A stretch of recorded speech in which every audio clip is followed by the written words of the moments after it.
Everybody's gonna see my beautiful face. Don't worry. I mean, we just gotta make sure it's all nice and good to go, so we can start. We took a week off. Happy holidays, Merry Christmas, Happy Kwanzaa. yeah. Whatever you're into, we're into it as well. And welcome on back to the Cheap Seat, which is a fantasy variation of the Second and Short podcast. I am your host, Tyler, and joined with always, our fantasy dynasty expert, Jason, over on the coast. Jason, real quick, summarize your holidays. How was it? I will let you know when I see my credit card statements how my holidays. It looked really good, but then of course, once those credit card statements roll in, I might be singing a different tune. Yeah, no, that's true. That's true. But whatever. You spoil the ones you love. Nothing wrong with that. And with all that being said, we are going to, and mine was okay. We're just gonna leave it at that. It was okay. It was good to go. It was okay. Yeah. Let's go ahead and jump on in with an intro moment talking about ourselves before we talk about some fantasy things that have happened this year, which really what we're going to discuss. We're going to talk about players that have overperformed their preseason ESPN PPR rankings and where they are currently. And if we think this is like one of these, Peyton Hillis seasons, or if this is something that we think might continue in a trend-wise for Dynasty football. So go ahead and start us off. We're each in a championship game this weekend. I actually just won a championship because I have a league that ends a week earlier than most leagues. Instead of ending in 17, it ends in 16. It's a 24-team league. There's 12 of us in America versus 12 people from the UK. I was the 6th seed. I beat 3, the 1, and the 2 on my way to a championship. And then I took down England, all for America, who was the number 1 overall player and scorer in the whole league. And I'm pretty happy and satisfied with that. So I've already got a little bit of cash in my pockets. I'm probably about even now. But let's talk about your current championship that you are preparing for and something that is on your mind when it comes to rostering. Well, I mean, I don't know if I can follow that humble brag, but I'll try. Get it for America. Yeah. America, fuck yeah. I mean, I'm squeaked by due to a lineup malfunction because, as I've stated multiple times in our league, I totally hate the app for my fantasy league. Don't ever use the app. It's terrible. Well, I was on the road. I was traveling on the road Christmas Day. I had to use the app. I had Connor in my lineup. Of course, he goes out about the time I'm out of service, trying to drive back to my house. Didn't know till I got home. But luckily, I squeaked by. Happy about that. So, yeah, I'm in one of my bigger money leagues with a few, owners that me and you share in the Sunday Fantasy League. So yeah, I mean, I squeaked by. I was really nervous because it came down to Monday night. I had the Saints D going up against Gaskins and Callaway. I was up about 15 points. I was a little nervous, but I squeaked by. I got to the championship. I'm happy. Now the only thing that's on my mind is what am I going to do at receiver and tight end if restrictions continue? So real quick, before you keep going, let me stop and let's kind of talk about let's talk about this week. Let's zone in, focus on here, and let's see if there's a way that we can maybe come together and fix, maybe find an optimal lineup. So quarterback, who are you locking in at quarterback for you? I've got Josh Allen. I mean, good to go. No questions asked. Okay. What about a running back? Who are your running backs that you're for sure going with? There's no questions about it. So I've got I'm running with Sony Michel and Joe Mixon. Okay. All right. Like an unlikely hero potentially, and the guy that is becoming what we all knew he could be. Now, what about at tight end? Who is your tight end that you're locking in? Don't worry about it. As long as COVID restrictions don't hamper me, it's going to be Travis Kelce. Kelce's locked in.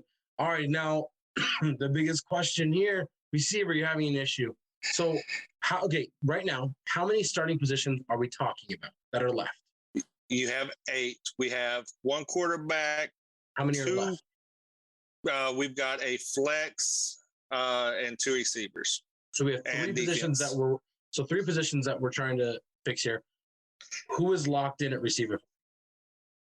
I got Lockett, and I have to play Beckham due to injuries to my top 2 wide receivers. So Lockett and Beckham are locked in, and now you're trying to decide on the flex spot between who?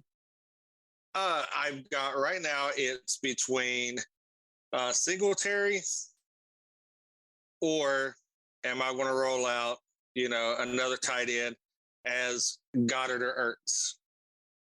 So we're coming down to a tight end of Goddard, Ertz, or Devin Singletary. This is half point PPR, correct? We talked about this off air? Yes, half point PPR. And then you're going to run a situation where Buffalo's playing Atlanta.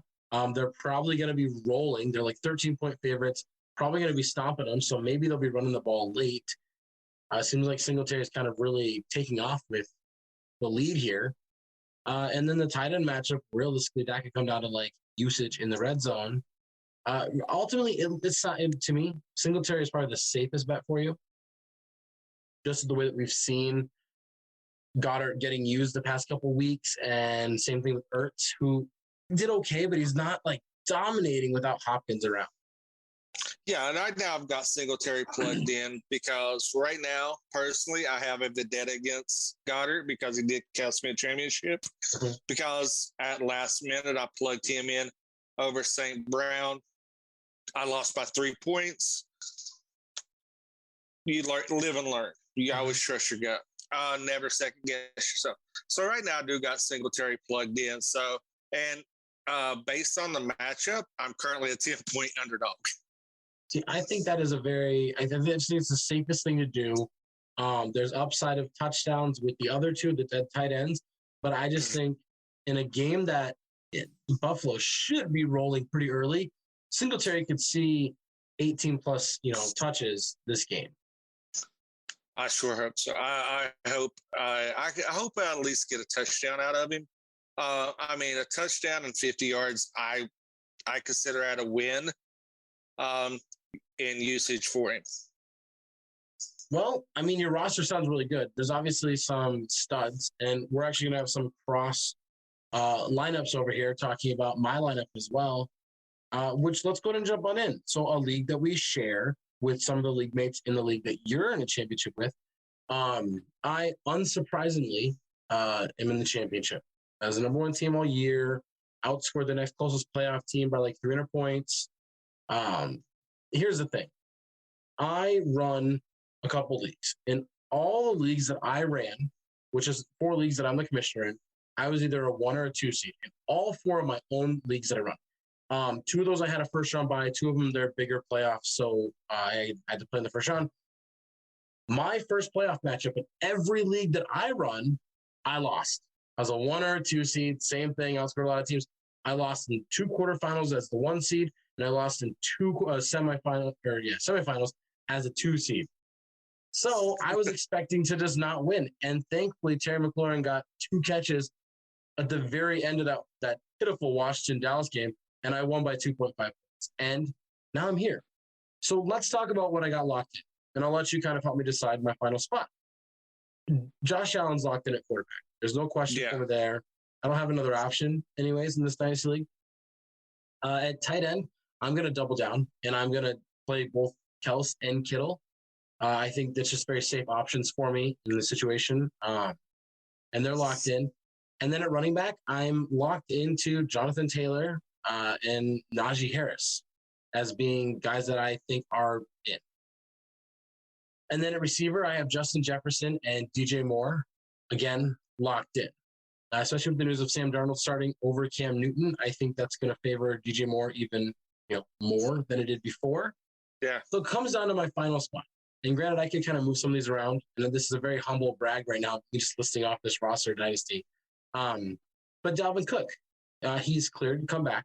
He's going up against the Green Bay Packers. But I also have, Terry McLaurin, who's going up against Philadelphia Eagles.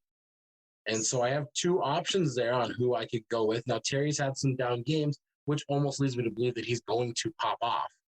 And Dalvin Cook's coming back from injury. And last time he came back from injury, he destroyed on like Thursday Night Football.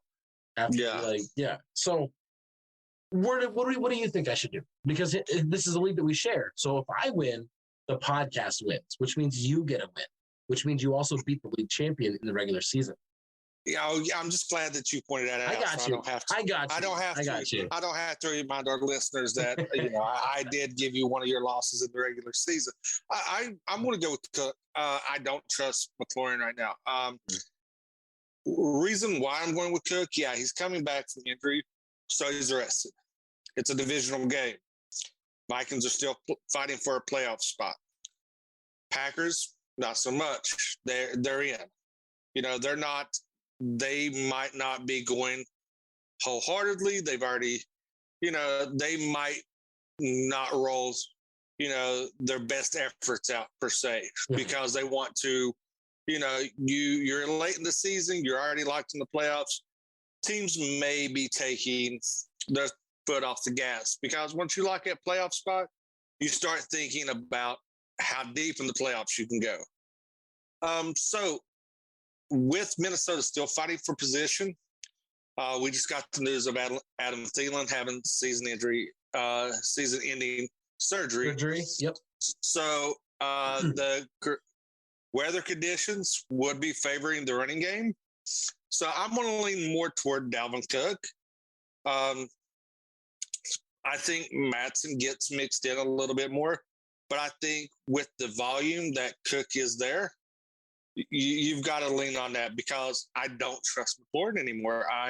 It's tough to say that, but after 2 straight duds going into a tough divisional matchup, I can't trust it. Let's do a dynasty sidebar right now. Let's deter from this, come right back in with what you're talking about. Terry McLaurin is kind of this guy that everybody was looked at as he's a wide receiver 1. He has potential to be a top 12 guy in most formats, especially PPR. He's the number 1 target in Washington out of everybody. He's hard to get, but now this season has kind of pushed him down a little bit. I'm going to say it right now, it's very bold and everything. My early go buy now is Terry McLaurin. As soon as your trade window opens in your dynasty leagues, go and get him, because I think his value is going to drop, where if you are a top 3 team in your league and you're going to have picks 110 through 112, send that first round pick for Terry straight up. And I think you're going to reap the benefits in those leagues. The owner might not want to push away with it, but I think they are going to be, especially during the dynasty draft season, they're going to be more willing to let him go after a down season, especially with the hype of rookies every year. You might be able to snag Terry McLaurin for what would be the next year's wide receiver 6 in rookie drafts. Yeah, and I fully agree with that. I think that a lot of people, that depended on him late in the season may have that bitter taste. So they may be wanting to move him due to the disappointment late in the season. And now let's transition right back in. You said yours. In my matchup, I'm favored by 21 points, which kind of scares me a little bit. But thankfully, I am getting Jonathan Taylor in a championship off of his lowest scoring week of the year.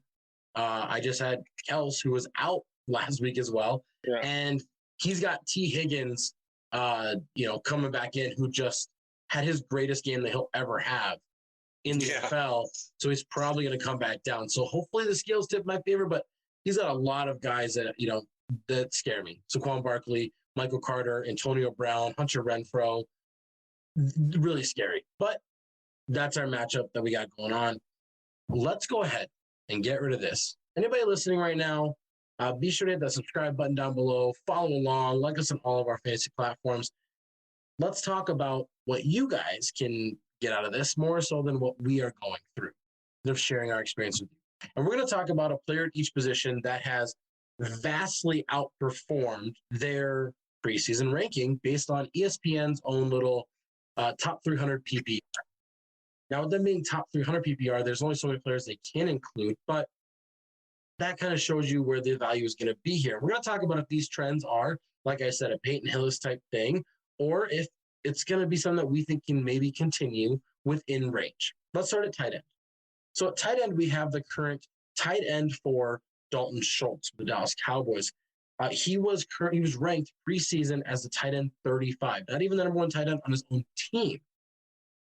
His current stat line right now is 69 catches, 733 yards, and 6 touchdowns off of 91 targets. He has outscored Kyle Pitts, Dallas Goedert, Mike Gesicki, TJ Hawkinson, injury.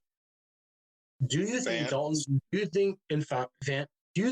Schultz, and I'm not saying maintain tight end 4, but let's say tight end 10 going forward, is this a one-time thing? Or do we think that he is a guy that you can go out and get as a top 10 tight end? I think he's going to be a top 10 tight end. I think this season proved that he has made that step forward. He's got a great chemistry with Dak, which is a great thing. Dak relies on him a lot, trusts him a lot in key situations. So, and that's what you want from your tight end. You want that chain mover. You want that safety valve. So, yeah, I honestly believe, Jarwin could come back, but he's coming back from a serious injury. Mm-hmm. You know, he's missed 2 seasons. This is where you could see him move to the next level and assume that tight end 1 in Dallas and, you know, be a good, solid plug and play on any fantasy team going forward. So when we look at the totals, now we have to remember that Michael Gallup has played 8 games this season. So there's been times when Schultz can benefit. I mean, Schultz has played the most games out of any pass catcher for the Dallas Cowboys. But like I said, he has 91 targets that he's received right now. Out of 571 attempts, he is almost at a 15.9% target share, which is fantastic, especially for a position that you need that volume. And I think with how many targets he's getting a high number of receptions. He's seeing good red zone looks.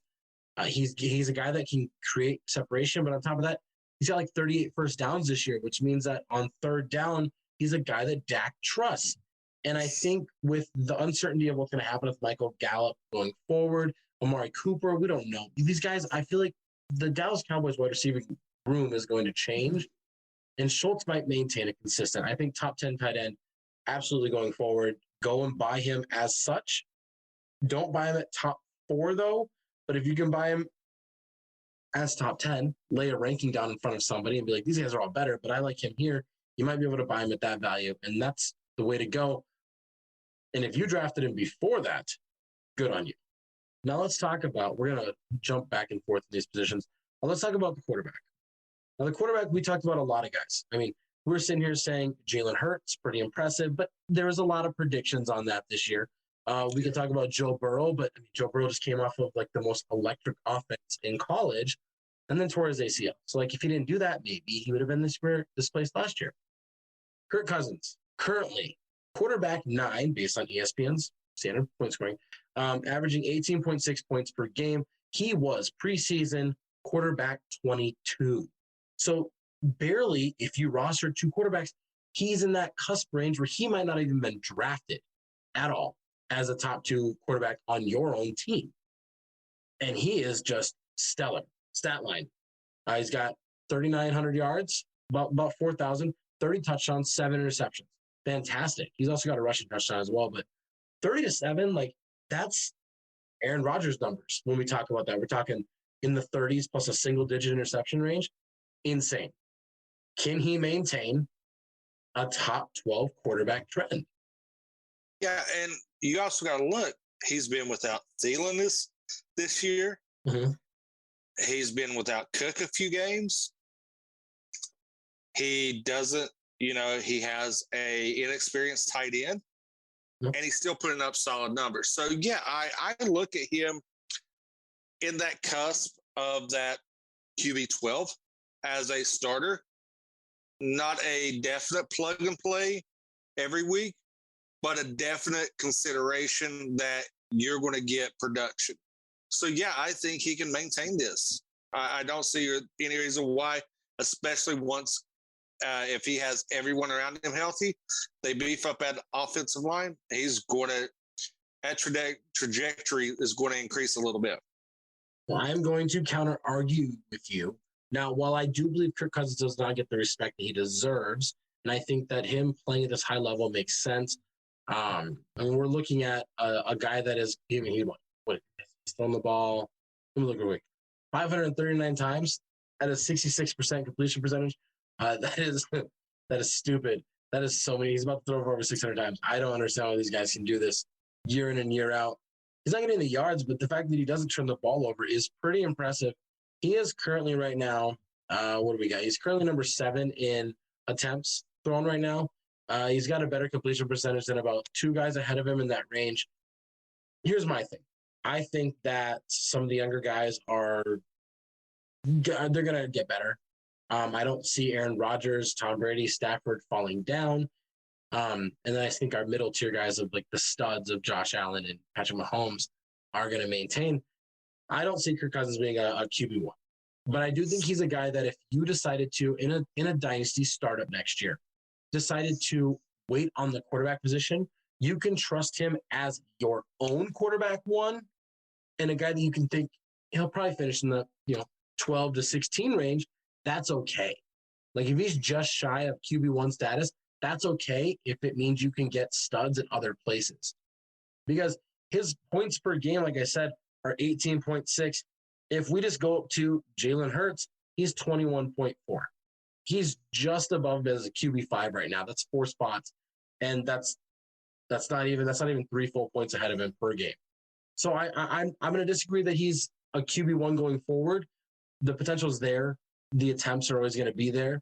But Adam Thielen gets another year older. We don't know what happens with KJ Osborne. Dalvin Cook's body keeps taking beat downs. And as much as we want to say the offensive line could be fixed in Minnesota, they don't do it enough. I haven't seen a top-tier offensive line in Minnesota since Adrian Peterson. And so for me, if you can snag him in the QB 16 range, do it. He's a guy that you can trust and rely on, but don't buy him as a QB1. That's me. Now, let's move on to the next part. Do you want to talk about running back or receiver? Probably running back. Yeah, let's say receiver for last. Because it's so stupid. It's dumb. I don't even get it. So James Conner, running back. He is currently running back 7, averaging 16.5 points per game. He was pre-ranked in the preseason as running back 33. He's a guy that got looked at as can't start in Pittsburgh anymore. They're going to go off and draft, Najee, which we all knew they were going to do. They let him go, even though he's like a fan favorite because he has a great story. And he goes to Arizona, and everybody goes, well, he could be a good backup. Maybe be a good goal line back. We're looking at like a 400-yard season, 8-9 touchdowns. He's eclipsed all that.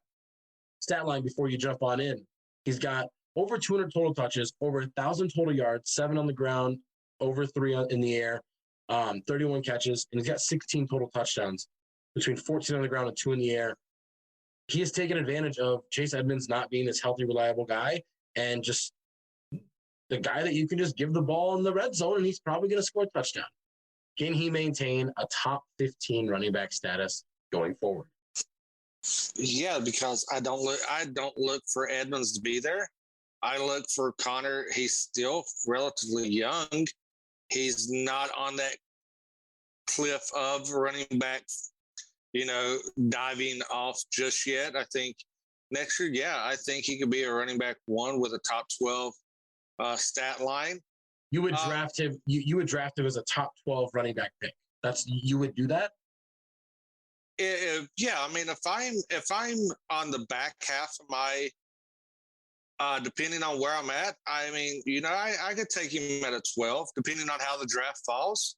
Yeah, I mean, because you could, if you're sitting at 12 and you've got the turn, I feel safe taking him at 12 and grabbing, someone at 2-1. I mean, he's one of those players that I could draft as a centerpiece of my team.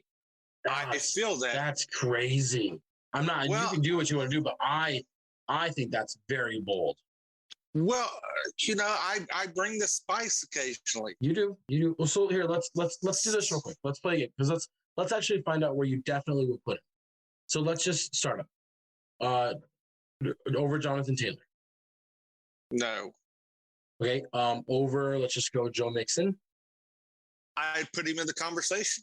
But would you draft him over Joe Mixon? Yeah, I would take him over Mixon. Okay. What about Nick Chubb? Yes. Dalvin Cook? No, I would take Cook over him. Najee Harris? I would take him over Najee. Derrick Henry? Hell no. Well, I have to ask. We're going to Christian McCaffrey? Yeah, I would take him over McCaffrey. Simply. No, based on McCaffrey's injury history, I would, because I no longer trust McCaffrey. Okay, Barkley? No, I would take him over. I would take Barkley. Okay, Zeke? Yes. Gibson? Yes. Javonte Williams? Yes, currently, yes. Austin Eckler? No. I'm running out of names. Aaron Jones? Yes. Alvin Kamara? Yes. David Montgomery? No, I have a thing for Montgomery. I love Montgomery. Okay, and DeAndre Swift? No, I put him right there. I put him and Swift really close, but I would give the edge to him. So right now, if we were doing our rankings, you would rank James Conner going into next year as your running back. All right? Yeah. No, we're good. Yeah. You guys have heard it. You've heard it. This is a train. Jason is on the Conner train. I love James Conner. I really do. I think he's a good guy in the NFL. I call it like guys that have like good stories and then you don't hear bad things about them. I call them the good guys in the NFL. You know what? Maybe. I mean, the volume's there. He's on a really good offense. He's on a really good team. Maybe. For me, I think he's in the running back 2 range.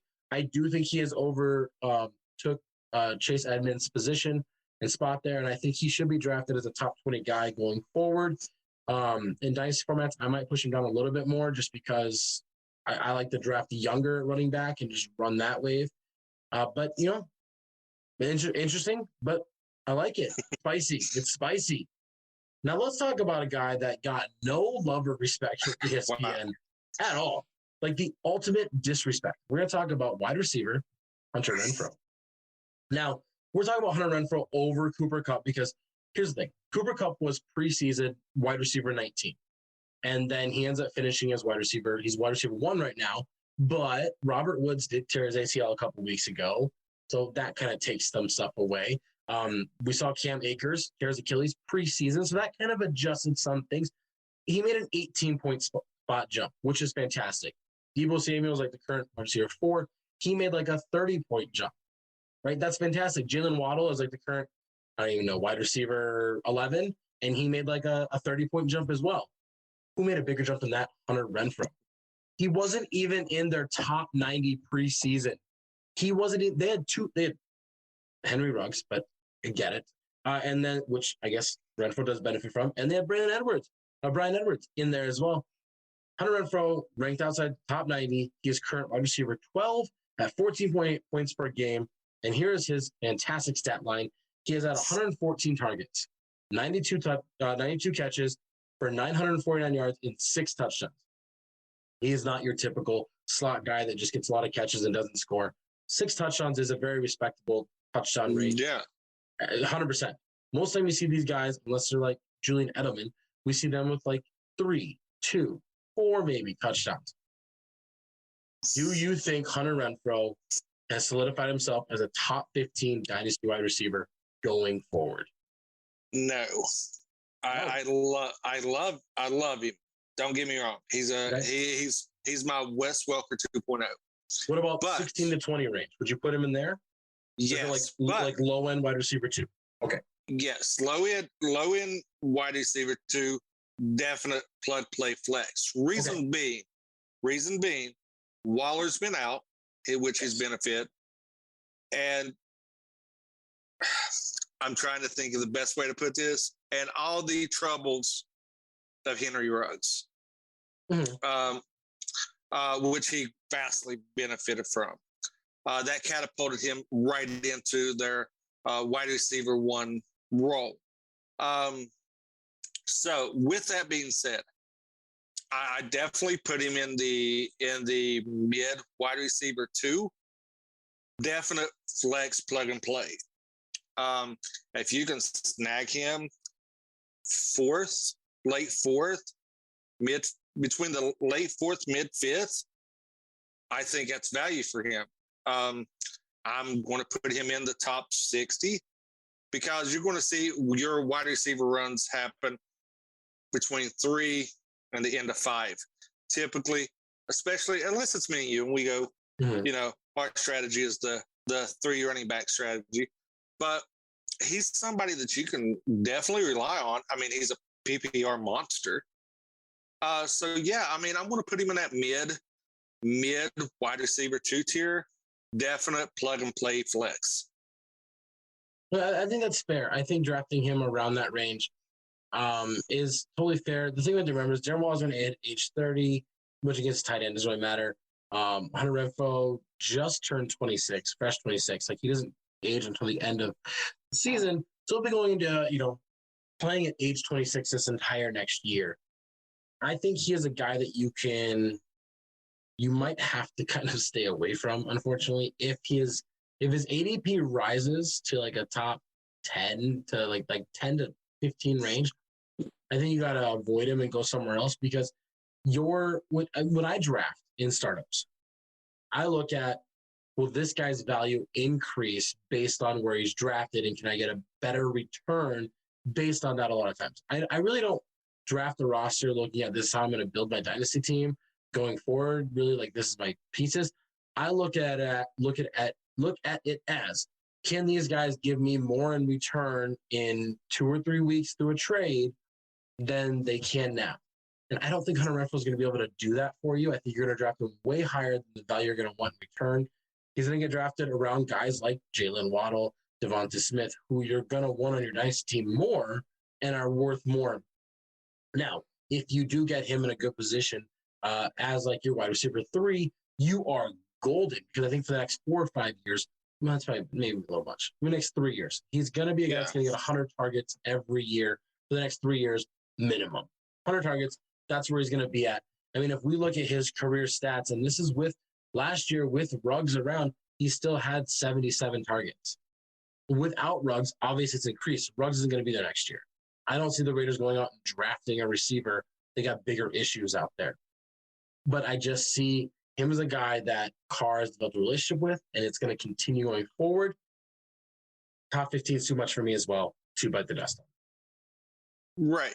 Now, I'm just going to throw some names out there to see where you put him, because these are some players that I see that I would take him over, and I just want to get your thoughts. Okay. OBJ.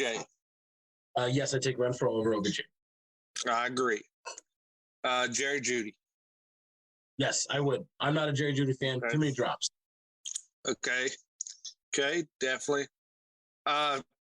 Michael Gallup. Yes.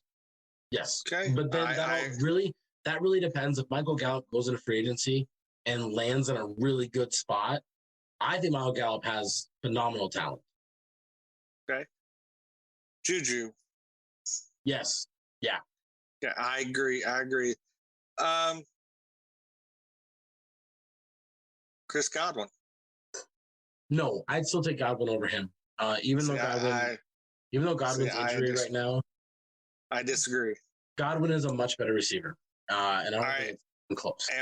And one more, I want to hit you right where it hurts. DJ Moore. No, I'd still take DJ Moore over Hunter Renfrow, because I think DJ Moore is 2 years younger. I think DJ Moore, wherever he goes, is always going to be, but he's never going to get touchdowns. It's the only problem with DJ Moore. But I think they're the exact same type of player where they're going to get mass amount of targets and they're like a fan favorite on their team for any quarterback. But I think DJ Moore being younger would give me the pull on him. Not necessarily because I'm a Carolina fan, just the age gap right there is something that I would significantly outweigh it. All right. So out of everybody, do you put all those people close to him in rankings? The people I said I would take over him, I put just above him.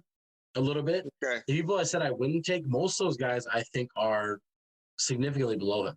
Like I think Juju's around like 30 and OBJ is below 30 at this point. Dynasty, because we're talking dynasty value. Yeah. Yeah. Yeah. So that's where I'm at.